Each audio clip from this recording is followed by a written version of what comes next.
Bueno, ustedes han aprendido grandes cosas, las felicito. Saben que ese libro llegó a mis manos y sacamos muchas fotocopias porque yo no podía saber ese libro de dónde había salido, la verdad ni sabía dónde había salido. Y un día llamé a un amigo en Chile y estaba hablando con ese amigo en Chile y le dije, oye, este libro es tan bueno. Y yo ya había escrito unos correos a tratar de saber, esta es una organización misionera que se llama Search, así se llaman así como la lucha, la friega, algo así, la batalla por el Evangelio. Así se llama pues ese ministerio. Pero nunca me han respondido nada. Entonces estaba hablando con un amigo, él estaba en Chile, yo estaba acá, que estamos cuadrando una cuestión de entrenamiento en plantación de iglesias. Y le dije, oye, este libro, Vida Centrada en el Evangelio, ¿tú sabes de este libro? A mí me han dicho que allá en Chile han trabajado también el libro. Y él me dijo, mira, esto tiene que ser una cita divina, como dicen, porque yo en este momento estoy empacando el carro y voy a visitar el misionero de esa organización que produce ese libro. Yo no lo conocía. Entonces le dije, usted podría por favor decirle que me autorice para tener su contacto y todo eso. Bueno, y la historia siguió y conseguimos los derechos de la publicación de ese libro. Y después le entregamos esa conexión a Poema y Poema ya hizo los derechos propiamente más serios, porque al principio era que nosotros sacamos unas copicitas ahí y ya Poema tiene los derechos de la publicación del libro. Y bueno, dentro de los libros que recomendamos mucho, de hecho en el curso de membresía usamos ese libro porque creemos que una de las cosas con las que el diablo ha atacado más a la iglesia de nuestros tiempos es desviarla de la centralidad del Evangelio. Y ah, como trabaja el diablo, que siempre se disfraza de ángel de luz, ¿cierto? Él no viene, como decimos, con cachos y cola a pararse en el frente de una iglesia y decir, oigan, no crean el Evangelio, o crean en los profetas y los pastores, no sé, todas esas cosas que pasan hoy en día. Él es muy astuto y sabe desviar la atención de los creyentes hacia las copias de la mercadotecnia y de la idolatría de este mundo. Así que me encanta saber que ustedes estudian ese libro y las felicito muy especialmente. Bueno, yo quiero esta tarde, antes de compartir con ustedes la cena del Señor, es a lo que quiero hacer. Se trata de ir a un salmo. He estado escuchando unas charlas sobre los salmos que en algún momento se las compartiré. Tan bonitas esas charlas de un pastor mexicano, muy serio en la enseñanza doctrinal, y él hace un recuento histórico del lugar de los salmos en la vida de la iglesia y por qué se nos ordena en Colosenses orar y cantar los salmos y por qué en una gran parte de la historia cristiana ese era el libro de oración y de adoración de la iglesia. De hecho, pues no sabemos tanto de la historia y esa es una de nuestras falencias en el cristianismo latinoamericano, que no somos tan conectados con la historia, pero eso es precisamente la razón por la que en muy buena parte de la historia de la iglesia cristiana no habían himnos, no habían canciones de esas bonitas de Hillsong, había solo el canto de los salmos. Hay de hecho un movimiento, me parece a mí un poco extremo, yo lo llamo fundamentalista, de que se llaman sola salmodia. Es un movimiento en el mundo cristiano evangélico ortodoxo protestante que nosotros respetamos y seguimos mucho, pero hay cierto movimiento por ahí que están diciendo volvamos solo a cantar salmos. Hay canciones muy bonitas y no muy bonitas, pero los salmos son suficientes. Y también, como dice Timothy Keller, este era el cancionero de Jesús. Y ustedes ven muchas de las parábolas de sus respuestas a la gente eran porciones de los salmos. Entonces quiero ir a un salmo, el Salmo 118. El Salmo 118. Tan precioso que es el Salmo 118. Voy a leerlo y después voy a hacer 3 observaciones y darles unas aplicaciones. En la lectura voy a hacer algunos pequeños comentarios, Salmo 118. Y voy a leer en la Nueva Biblia de las Américas, que creemos que debemos leer diferentes versiones de la Biblia creemos que debe haber cada vez nuevas versiones. La palabra versión en el mundo editorial es como una traducción hecha con un compromiso editorial, es decir, que se sabe muy bien quiénes son los traductores y todos los demás. Esa es una enorme diferencia. Para darles una pistica curiosa, los testigos de Jehová no ponen nombres de traductores, no hay compromiso editorial, porque los testigos de Jehová usan una Biblia que es adulterada. Es quizás la única Biblia realmente en el mundo que es adulterada. Porque las Biblias católicas tienen 7 libros más, pero ellos reconocen que son libros deuterocanónicos y reconocen que fueron aprobados después del Concilio de Trento en el siglo XVI. Entonces, pero los testigos de Jehová sí traducen mal la Biblia para poder fundamentar sus doctrinas. Por ejemplo, Juan 1 dice, y en el principio era el verbo y el verbo era un Dios. En lugar de como dice realmente una buena traducción, y el verbo era Dios.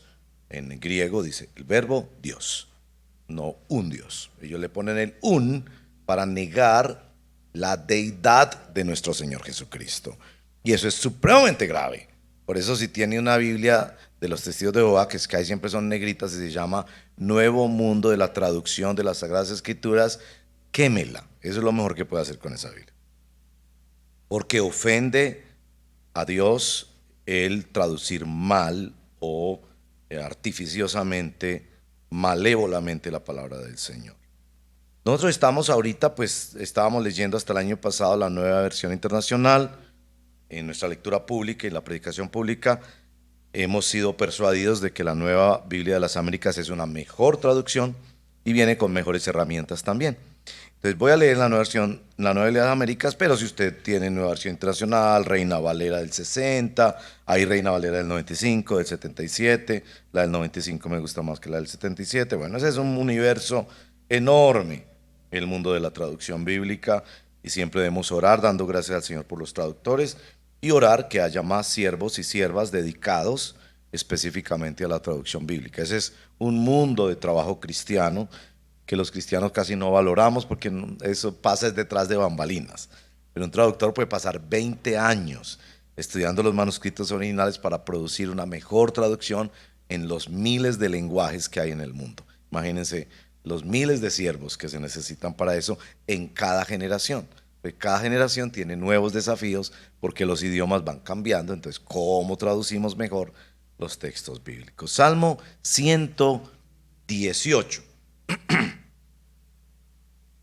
Den gracias al Señor, porque Él es bueno, porque para siempre es su misericordia. Diga ahora Israel, para siempre es su misericordia. Diga ahora la casa de Aarón, para siempre es su misericordia.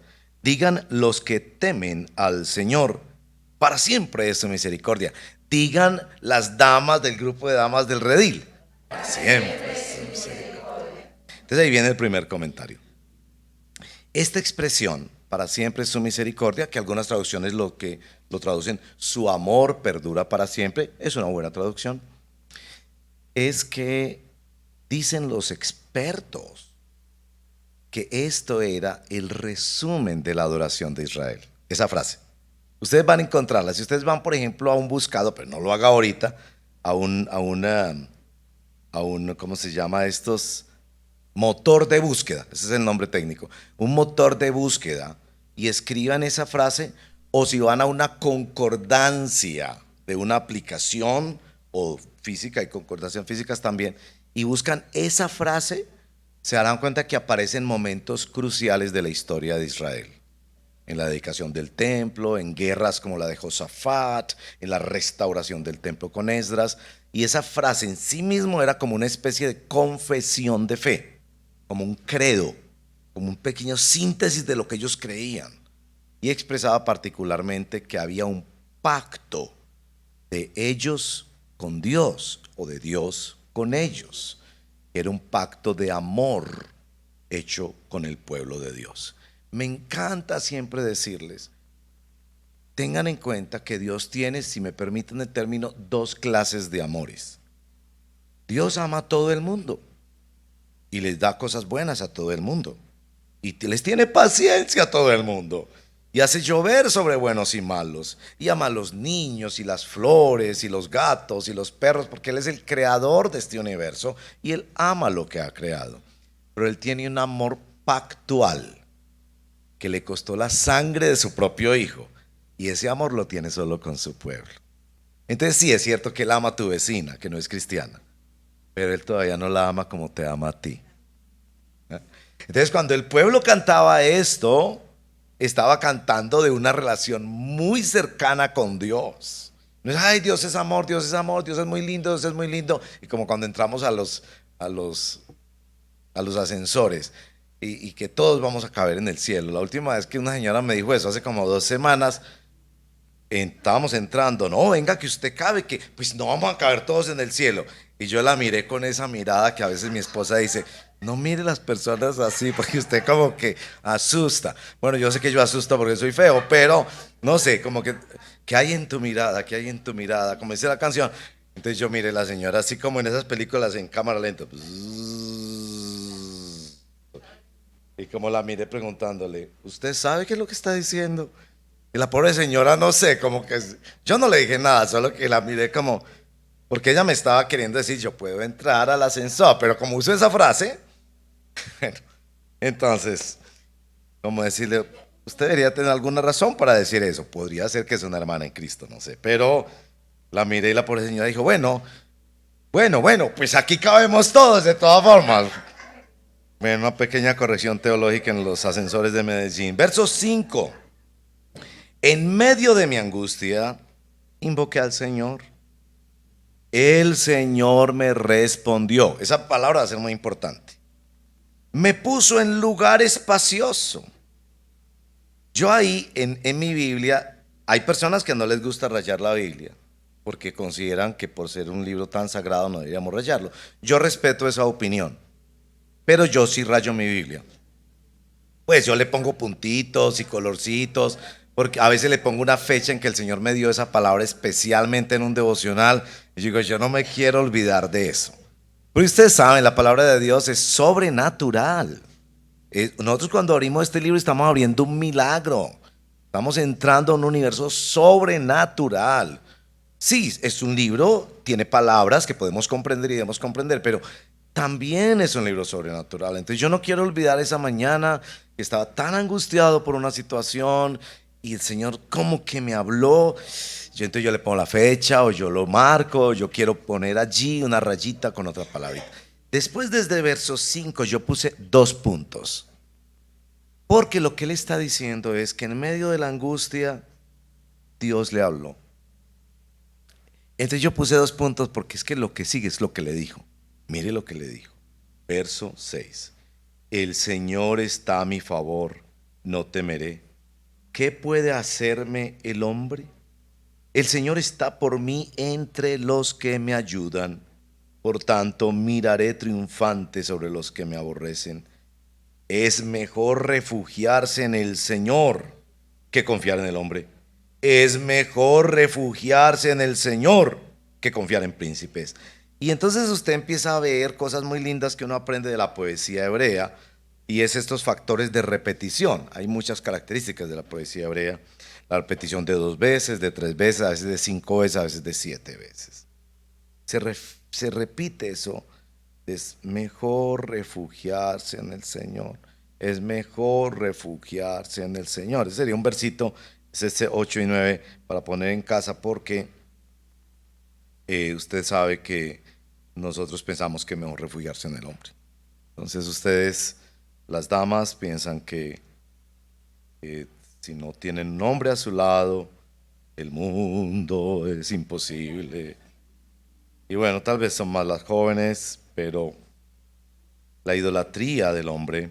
Y pareciera que el verso 8 se escribe para las damas y el verso 9 para los varones, porque ahí es príncipes, gente que tiene poder.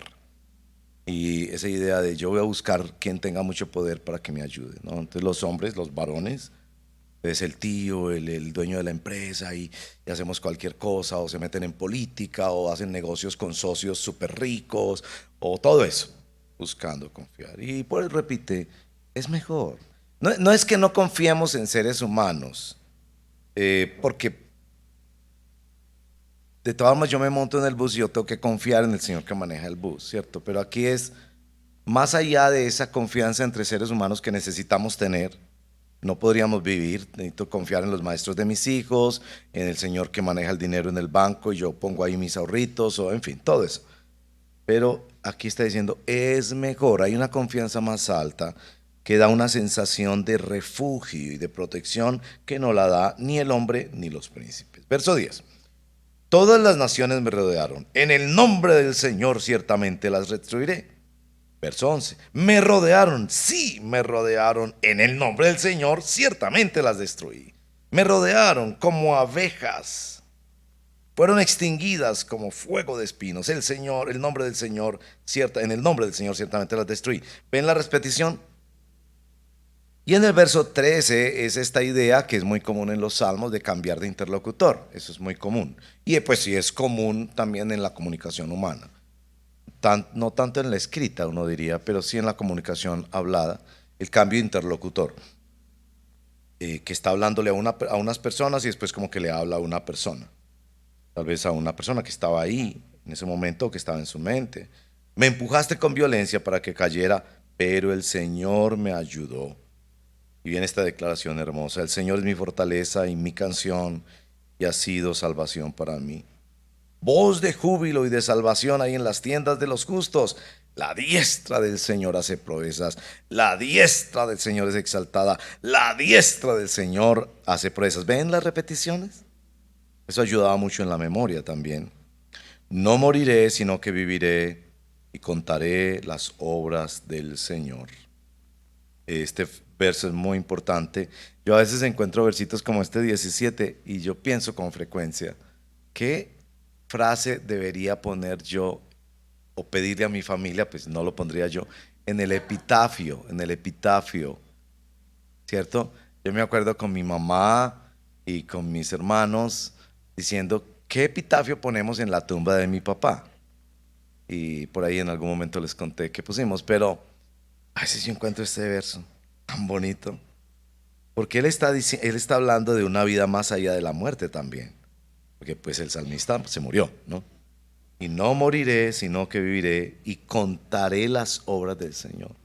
Que una de las cosas más gloriosas en el cielo es contar las obras del Señor. Las obras de la creación, las obras de la redención, las obras de la santificación que Él hizo a favor de su pueblo. Y vamos a tener muy buenas reunioncitas allá. Pues no sé a usted qué le va a gustar más de esas reuniones. A mí lo que me va a gustar de esas reuniones es que los ángeles, esto es un poco mi imaginación, me perdón, los ángeles van a estar a nuestro servicio, ¿no? Entonces les vamos a poder pedir el refrigerio. Ahí no es que si hay presupuesto, si no hay presupuesto. Entonces yo le voy a decir, tráeme unos camaroncitos rellenos de caviar al ajillo. Y por favor, término medio, por favor. Y el ángel los va a traer de inmediato. O sea, no es que, hombre, espera un momentico, que es que los hermanos de tal iglesia me hicieron otro pedido. No, de una. Bueno, pero lo más importante no va a ser el refrigerio, sino contar y contemplar las obras del Señor. El Señor, dice el verso 18, con un cambio abrupto, me ha reprendido severamente, pero no me ha entregado la muerte. Ábranme las puertas de la justicia, entraré por ellas y daré gracias al Señor. Verso 20. Esta es la puerta del Señor. Los justos entrarán por ella. Ahí ustedes pueden ver porque Jesús, una de las metáforas que usó sobre sí mismo fue la puerta.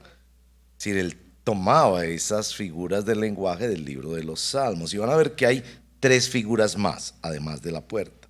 Verso 21. Te daré gracias porque me has respondido y has sido mi salvación. Verso 22. La piedra que desecharon los edificadores ha venido a ser la piedra principal del ángulo. ¿Se acuerda que Jesús también usó la piedra, la roca? Segunda en metáfora. Obra del Señor es esto, admirable a nuestros ojos. Verso 24. Este es el día que ha hecho el Señor. ¿Se acuerdan? ¿Ven los ecos del Nuevo Testamento aquí en los Salmos? O los ecos de los Salmos en el Nuevo Testamento. Regocijémonos y alegrémonos en él. Te rogamos, oh Señor, sálvanos ahora. Te rogamos, oh Señor, prospéranos ahora. Bendito el que viene en el nombre del Señor. Esto se lo cantaron a Jesús en la entrada de Jerusalén. Y aquí viene la cuarta figura. Desde la casa del Señor los bendecimos. El Señor es Dios y nos ilumina. Aten el sacrificio de la fiesta con cuerdas a los cuernos al altar. Una celebración particular, y el gozo era tal que se corrían a preparar todo para la adoración, conforme era la adoración en el antiguo pacto. Tú eres mi Dios y te doy gracias, tú eres mi Dios y yo te exalto. Den gracias al Señor porque Él es bueno, porque para siempre es su misericordia. Bueno, esa es la lectura. Ahora, tres observaciones. La primera es que el salmo es lo que llaman los técnicos, es un salmo inclusivo, es decir, comienza y termina igual. Miren que el verso primero es igual al verso número 29, es el mismo verso. Como que él dice, aquí voy a contar muchas cosas, pero la cosa que debe abarcarlo todo es esto: mi gratitud por la misericordia y la bondad del Señor. Como que al final de la vida, después de tantas enfermedades, divorcios, peleas, hijos que se pelean, pobrezas, pero también riquezas, salud, milagros, ayudas, tantas cosas que vamos viviendo en la vida a lo largo de los años, esta es la conclusión de mi vida. Yo quiero vivir dándole gracias al Señor. Y le voy a dar gracias por algo que tiene que ver con su ser, que Dios es bueno, y algo que tiene que ver con su hacer. Él ha hecho un pacto de misericordia con nosotros. Eso pues, es primera observación. Eso pues ya daría para uno ampliar más y bueno, y como pedirle al Espíritu Santo que le ayude a pensar más en eso. Segunda observación. Hay dos palabras que parece que contienen lo que Él quiere contarnos. Y las dos palabras son fáciles de recordar. En el verso 5, el Señor me respondió. Y en el verso 21, me has respondido. Entonces Dios es el Dios que responde a nuestra oración.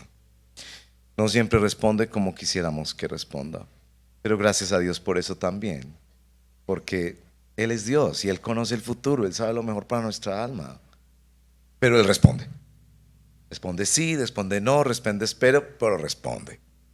Y va dándole paz a uno en su corazón en medio de la tormenta, cuando la respuesta no es tan esperada como estamos orando por niños en hospitales, por matrimonios al borde del divorcio, por personas buscando empleo, por diagnósticos de cáncer. Las listas son infinitas en la oración de los pastores y que pasa por los chats de la iglesia.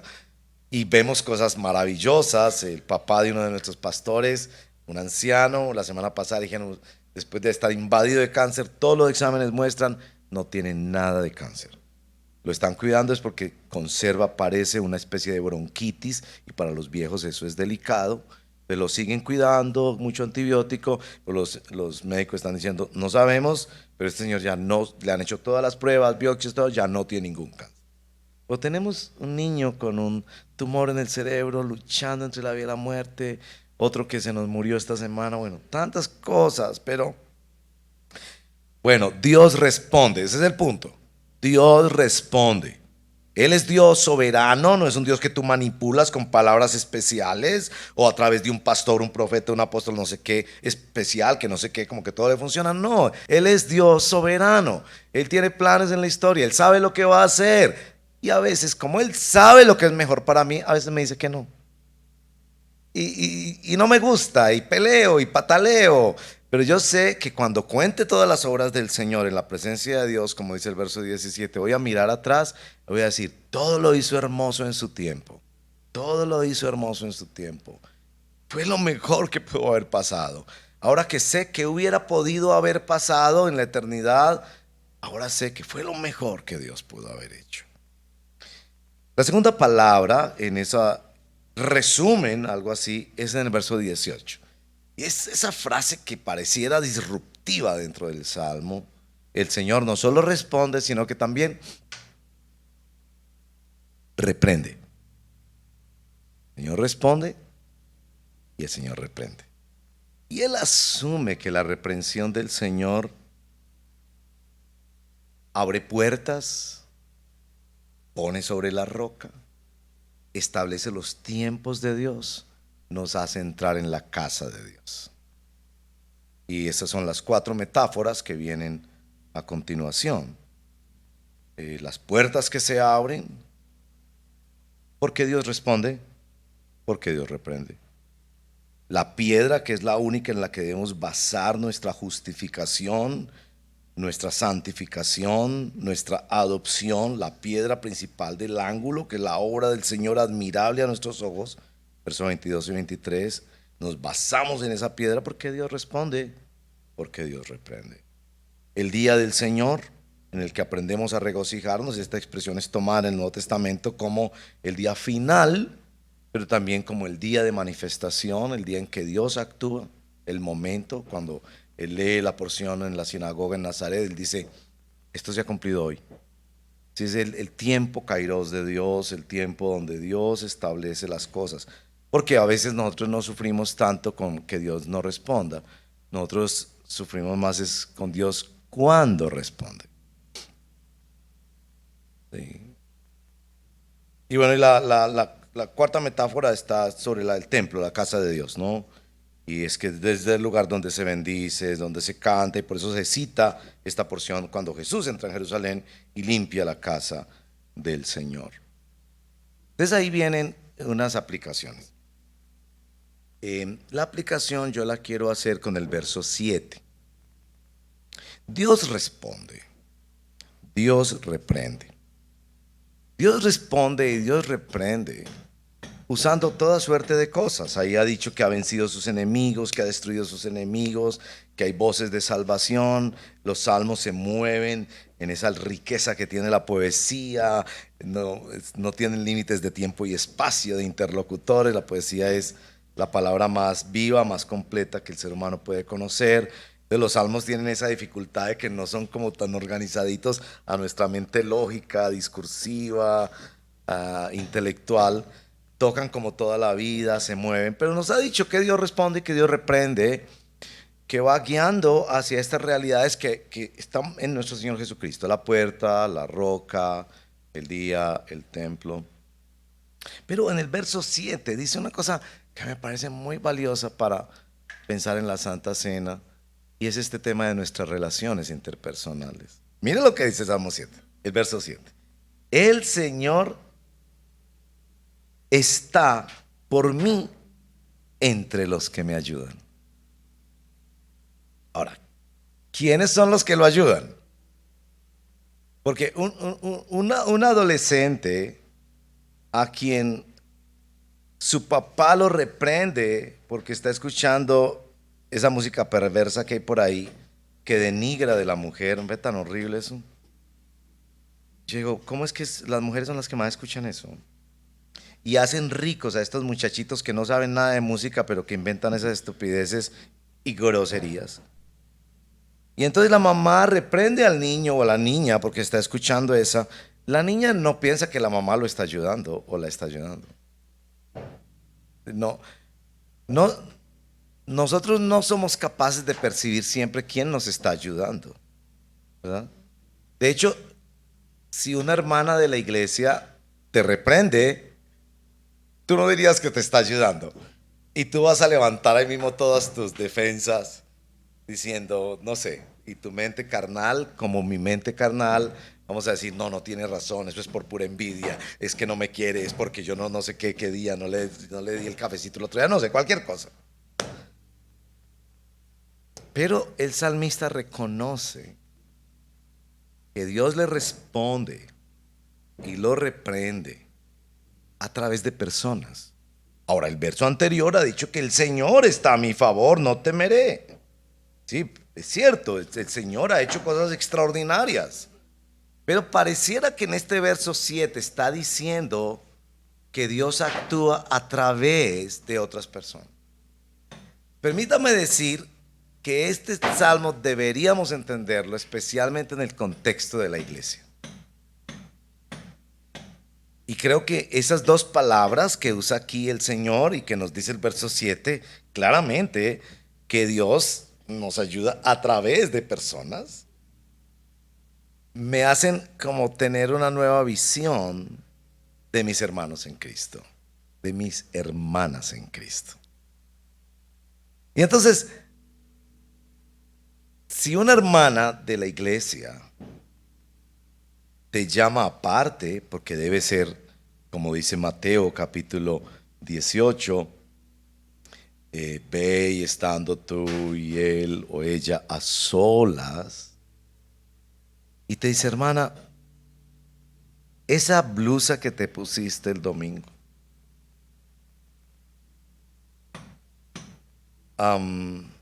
o hermana, ese pantalón, o hermana, mi impresión es que estás tomando demasiado tiempo en el cuidado de tu apariencia física. Ahora, eso no va a ser fácil de escuchar, ¿sí o no? No va a ser fácil de escuchar. Y mi primera reacción, uy Dios mío, mi primera reacción va a ser, no se meta, es que usted tiene envidia, porque yo tengo un closet mucho más grande que el suyo. No sé, todos somos así.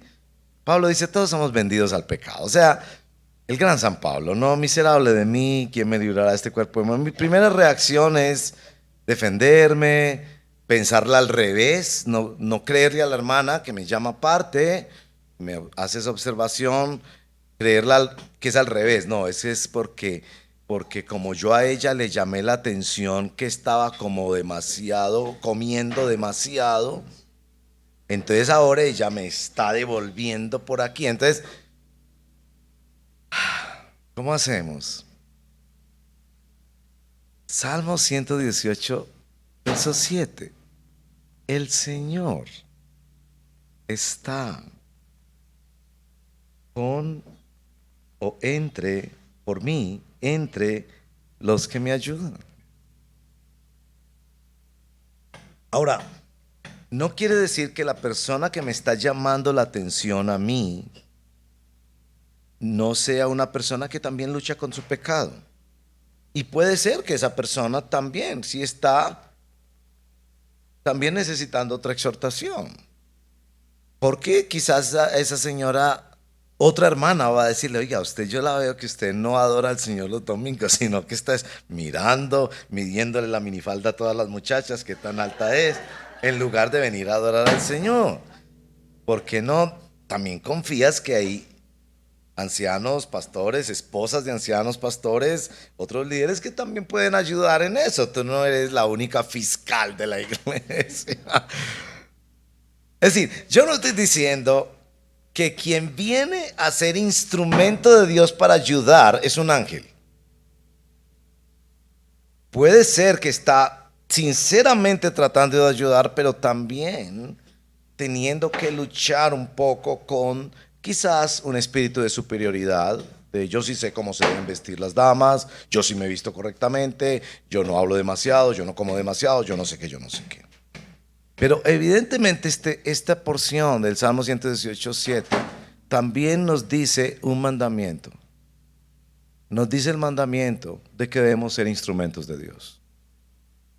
Y a mí nunca se me olvida, honestamente, de esas memorias que yo alguna vez escribiré, porque pues como hay tantas historias que yo no puedo contar, porque los pastores tenemos el secreto de la confesión, y a menos que sea un pecado público o contra un menor de edad, nosotros pastores, no sé, moriremos con una cantidad de historias. Yo sí me sueño que cuando tenga por 85 años voy a escribir una novela y le voy a cambiar de nombres, ¿no? Obviamente, por obvias razones, ¿no? Y entonces seguramente usted va a leer esa novela y va a decir, este era fulano de tal, esta era fulano. Yo no puse el nombre, usted no sé. Pero me acuerdo una historia de una hermana que yo vi hace muchos años en la iglesia, hablando con un caballero. Ambos eran casados, la hermana era casada, el hermano era casado, casado también ambos, pero no eran casados el uno con el otro. Y yo los vi en la puerta de la iglesia y los vi como, no se estaban tocando indecentemente ni nada de eso, pero los vi mirándose a los ojos de una manera que yo dije, aquí no está pasando algo bueno. Y yo esperé, y erróneamente yo esperé. porque apenas empezaba la cosa y esa pareja cometió adulterio. Yo mismo tuve que disciplinarlos, el hombre se perdió en el mundo, no ha vuelto al Señor. Eso me dijo un hermano de él que me encontré recientemente. La dama sí fue restaurada, hermosamente restaurada. Su matrimonio, todo fue una restauración hermosa del Señor. Pero en el caso del hombre, su hogar se acabó, el hombre se fue, en fin. Y bueno, yo no soy Dios, yo sé que Dios es soberano y existe una cosa que se llama la providencia de Dios, el gobierno soberano de Dios para su gloria y para el bien de su pueblo. Pero yo siempre pensaba, yo debía haber hablado antes, independiente de cuál hubiera sido el resultado, porque eso no me compete a mí. Pero yo debía haberle dicho a ese hermano, que entre otras cosas era mi amigo, no era distante de mí, era mi amigo, conoció a Cristo cuando nosotros teníamos ministerio en la universidad, donde mi esposa también conoció a Cristo, un hombre que en mi familia lo quisimos mucho, era cercano. Yo hubiera podido invitarlo a tomar un café y haberle dicho, hermano, no estoy aquí para juzgar tu corazón, pero vi esto, cómo estabas mirando a esta dama, vi lo que yo veo en los ojos de un hombre que está ilusionándose, encariñándose, encaprichándose, ponga el nombre que quiera. Hermano, dime cómo te puedo ayudar, porque puede ser que el Señor me ha puesto esto en el corazón para evitarte algo. Yo no hice eso porque yo arriesgaría mi amistad con él, me dio miedo que él me diera una bofetada, ¿usted qué se cree? En fin, que cree que yo voy a hacer eso en plena iglesia. Entonces, por miedo a perder esa relación no lo hice. Pero hubiera sido el acto de amor más bello que yo hubiera hecho, yo pienso, en ese caso, y pienso que finalmente le hubiera agradecido, independiente de cómo hubiera terminado la historia. Ahora, ¿cómo ser mano de ayuda de Dios para otro hermano u otra hermana? Vamos a celebrar la Santa Comunión y yo sé que en la iglesia necesitamos crecer en esto. Yo mismo he cometido el error de pronto de usar las famosas indirectas. Yo trato de evitarlas al máximo. Me duele mucho cuando veo pastores que usan ese lenguaje indirecto. No sé si han dado cuenta de esos pastores que, no sé, que en lugar de ir a hablar con la hermana que tiene la minifalda muy, muy alta, usan eso como ejemplo en la predicación. En una forma que casi todo el mundo sabe, está hablando de Juliana de tal. Y yo digo, eso no se debe hacer. Aunque fuera muy pastor y todo, debería cumplir Mateo 18. Ir con ella solas o con su esposo o con su esposa, si ella es soltera, en fin. Y decir, hermana, queremos animarte a pensar, tal vez en oración, mirar tu closet, lo que yo creo, o mirar todo tu equipo de cosmetología, o tus joyas, o todo lo que tú usas. Yo creo que está bien que una dama se arregle y haga resplandecer su belleza y se aprecie a sí misma con el don que Dios le dio estético de su belleza. Me parece que eso está bien, pero ustedes me entienden, hay exageraciones en el asunto. Entonces, es decir, hermana, toma tiempo para orar y mirar. Yo debería ir a esa hermana en particular, decirle eso y no poner los ejemplos, que es muy evidente que estoy haciendo cosas indirectas, pero también lo hacemos a veces en público o en grupo y eso hemos de evitarlo. Pero tampoco irnos al otro extremo, decir no me importa entonces nadie. Yo voy a adorar al Señor, ¿cierto? Y que quizás por eso es que en las iglesias apagan las luces. ¿Será que en las iglesias por eso apagan las luces? No sé, me pregunto. A mí me gusta a veces, ¿no? Los miércoles en los encuentros de oración es chévere, apagamos la luz, entonces todos como concentraditos, orando al Señor, alabando. O sea, yo pienso, pues por un ratico está bien, pero es que hay iglesias donde la lucecita está apagada todo el tiempo. Además de que eso es muy peligroso para los celulares y las carteras. Pero tampoco es irme al extremo de decir, a mí no me importa quién va a la iglesia o quién no va y cómo yo voy a adorar a Cristo. No. Si somos hermanos en Cristo, tenemos que reconocer que somos manos de Dios para ayudar. Y nuestro texto está diciendo que Dios responde oración. Entonces seamos manos de Dios para orar. Pero nuestro texto está diciendo que Dios reprende. Entonces seamos manos de Dios para ayudar a las personas a entrar por la puerta del evangelio, a fundarse en la roca y no en las idolatrías del mundo, para vivir en el tiempo de Dios y esperar en el Señor y no desesperarnos y tomar atajos, para bendecir desde la casa del Señor. Entonces, vamos a tomar la comunión conscientes de que este evangelio glorioso, en el que, como ustedes lo han dicho, estamos creciendo día a día más y más, entendiendo más. Yo mismo me siento cada vez que digo, estoy apenas como empezando a entender el evangelio. Ahorita estoy estudiando unos documentos para el año entrante, porque el año entrante quiero proponerle a los pastores y a los líderes que trabajemos mucho más la confesionalidad, es decir, cuál es la estructura doctrinal de una iglesia saludable.